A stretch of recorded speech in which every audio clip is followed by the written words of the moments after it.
On Thursday the 23rd of May, the UK saw a 37% turnout in the European elections.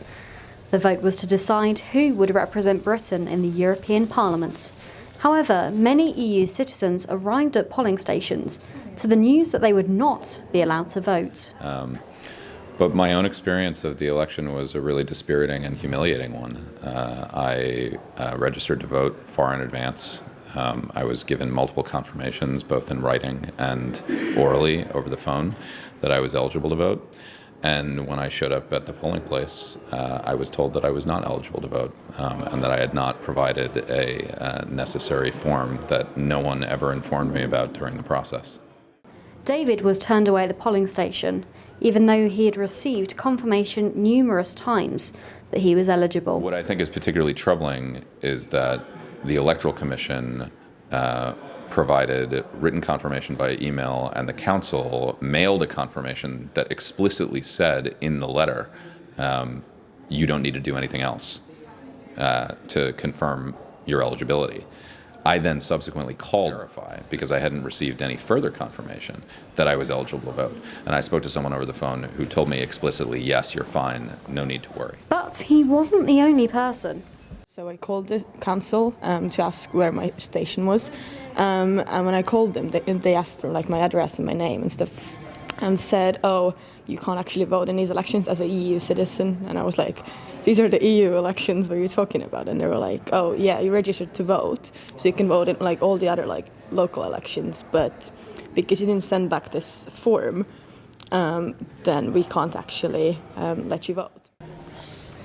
Campaigns including the 3 million have been launched to demand answers about denied votes.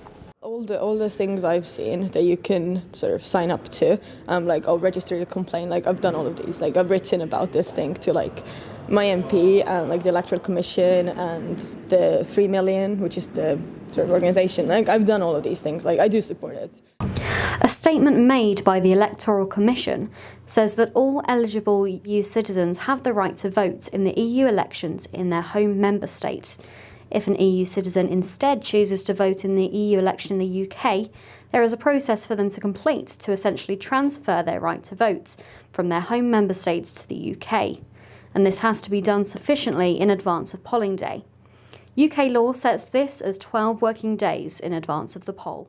Oh yeah, I mean I've lived here for 3 years. I feel like this is my home, and yeah, it's a kind of a weird thing to have like people say in your home that, oh, you can't vote. That during the registration process, I was asked specifically whether, as an EU citizen, I wanted to vote in the MEP elections as in the UK or in my country of origin, which is Germany.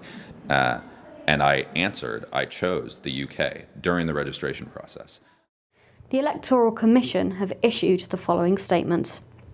We understand the frustration of some citizens of other EU member states resident in the UK who have been finding they are unable to vote today when they wish to do so.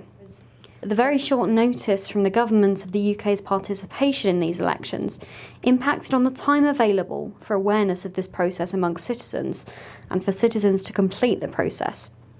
EU citizens' right to vote in the election in their home member state remains unaffected by the change in the UK's participation.